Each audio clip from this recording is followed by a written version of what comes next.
U okviru ovog videa pokazat ćemo na koji način možemo da iskoristimo prečicu kada konvertujemo brojeve iz brojevnog sistema sa osnovom 3 u brojevni sistem sa osnovom 9 i obrnuto. Koncept ovog videa je sličan kao i prethodni gde smo pokazali na koji način to možemo da uradimo, ali za brojevne sisteme koji u osnovi imaju broj 2. Dakle, kada smo prebacivali recimo iz binarnog brojevnog sistema neki broj u heksadecimalni brojevni sistem, prvo je bilo potrebno da prebacimo na istu osnovu. U ovom slučaju, dakle, osnova je 2 i onda uz pomoć toga smo koristili sistem po kojem smo direktno prebacivali iz binarnog u heksadecimalni. Ovo pravilo je važilo za bilo koji drugi sistem koji u osnovi ima broj 2, dakle kvartalni, oktalni i tako dalje. Svedemo na binarni i onda samo isparcelišemo u zavisnosti od toga koliko nam je cifara potrebno za određeni brojevni sistem.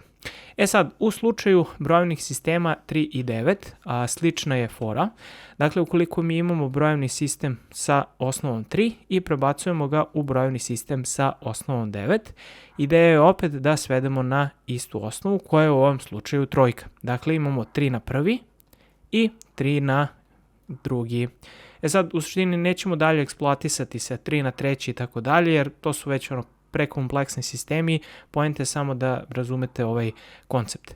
Sve u svemu, dakle, ovde vidimo da neka cifra u brojevnom sistemu sa osnovom 9 zapravo je predstavljena sa dve cifre broja u brojevnom sistemu sa osnovom 3. Pa hajde to da vidimo. Dakle, ako imamo neki broj u brojevnom sistemu sa osnovom 9, recimo 4, 5, 8, i ovo je brojevni sistem sa osnovom 9, dakle ne možemo da imamo cifru 9 jer smo u brojevnom sistemu sa osnovom 9. Hajde da vidimo koliko će to iznositi u brojevnom sistemu sa osnovom 3. Sad, kao što sam rekao, dakle jedna cifra u brojevnom sistemu sa osnovom 9 zapravo predstavlja dve cifre u brojevnom sistemu sa osnovom 3. Sad, pošto mi imamo tri cifre, dakle ovde ćemo mi imati zapravo 6 pozicija na koje ćemo uneti neku vrednost, odnosno neki broj. I upravo će ovo biti naše rešenje. Ovo je samo oznaka da je ovaj predstavljeni broj zapravo u brojevnom sistemu sa osnovom 3. Sad, kako prebacujemo? Dakle, prvo od čega krećemo jeste definisanje pozicija. Ovde ćemo upisati svaku poziciju. Dakle, nulta pozicija, prva i druga. Isto to možemo uraditi i za ove ovde brojeve. S tim da ću pisati, dakle, dole 0, 1, 2, 3, 4 i 5. Sad, ovako napisano, hajde da pređemo u realizaciju ovog zadatka. Dakle, ići ćemo sa desna na levo, tako da krenut ćemo od broja 8. Dakle, imamo 8 puta 9 na nulti. 8 je ova naša prva cifra, pa 9 na poziciju na kojoj se nalazi taj broj. Sad u suštini mi treba da napravimo jedan izraz gde će zapravo promenljive biti ove prve dve cifre, zato što smo ovde uzeli tu poslednju cifru, samim tim prve dve cifre sa desne u ovom brojevnom sistemu sa osnovom 3 će biti predstavljene preko ove osmice. Dakle, ovde imamo puta 9 na nulti i ovde sad bukvalno postavljamo jednačinu. Prazno mesto puta 3 na prvi plus prazno mesto puta 3 na nulti.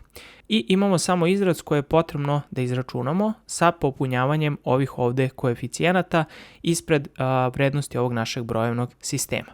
Dakle, ovo 9 na nulti je zapravo jedinica, samim tim ova leva strana će biti jednaka osmici. Ovde imamo 3 na prvi, dakle to je samo 3 i ovde 3 na nulti to je 1. Dakle imamo 3 i 1. Sad, koje koeficijente bi ovde trebalo staviti tako da u zbiru oni budu jednaki ovome što se nalazi sa leve strane, u ovom slučaju to će biti 8. Dakle, koje sve cifre možemo da stavljamo? Pa stavljamo sve one koje mogu biti korišćene u ovom brojevnom sistemu. To su cifre od 0 do 2. Tako da ovde ako stavim 2, ovde će biti 6 i ovde ako stavim 2, to će biti 2, odnosno ukupno 8. Dakle, ovde 2 i ovde 2 i samim tim mi imamo 2 puta 3, to je 6, plus 2 puta 1, to je 2, odnosno 6 plus 2, to će biti jednako 8, što smo i želeli da postignemo. Samim tim ovde upisujemo cifre 2 i 2. I rešili smo ovu našu prvu cifru, ostaju nam još dve. Dakle, da ponovimo proces sa sada drugom cifrom. stavljamo sada 5 puta, ali sada će biti 9 na prvi, će biti jednako, pa opet pravimo dva mesta, dakle prazno mesto puta, sad imamo 3 na treći, plus prazno mesto puta 3 na drugi. Sad, račun će možda biti malo teži, ali u suštini koncept je isti. 5 puta 9 je 45, tako da ćemo ovde upisati 45 je jednako, pa ćemo staviti prazno mesto. 3 na treći je 27, tako da ovde upisujemo 27 i plus prazno mesto puta 9. Sad ovako postavljeno treba da vidimo koji koeficijenti se nalaze ovde ispred. Dakle imamo 27 i 9, 2 puta 27 je 54, što je iznad ove 45-ice, tako da možemo recimo tu da stavimo jedinicu, to će biti 27 i ovde ako stavimo 2, to će biti 18, tako da proverimo 27 plus 18, ovo će biti 5, i ovo 4. Samim tim 1 i 2 su koeficijenti koje bi bilo potrebno ovde da unesemo. I ostaje nam na kraju, dakle, ova četvorka. Otprilike ovo je sada isti proces, samo se, ajde da kažem, neke vrednosti malo povećavaju. Ovde ćemo imati sada 9 na kvadrat i opet dva koeficijenta. Dakle, ovo puta, sad 3 na peti plus koeficijent puta 3 na četvrti. Ovdje imamo 4 puta 81, što iznosi 324 i to će biti jednako, pa opet prepisujemo ovo prazno, 3 na peti je 243 i plus opet prazno, 3 na četvrti je 9 na kvadrat, odnosno 81. I sad ovde otprilike možete da pretpostavite šta bi bilo, dakle koristimo ovde jedinicu, to će nam biti 243 i ovde 81, dakle 243, 81, ovo nam je 4, ovo nam je 12 i 324, dakle broj koji je bilo potrebno dobiti.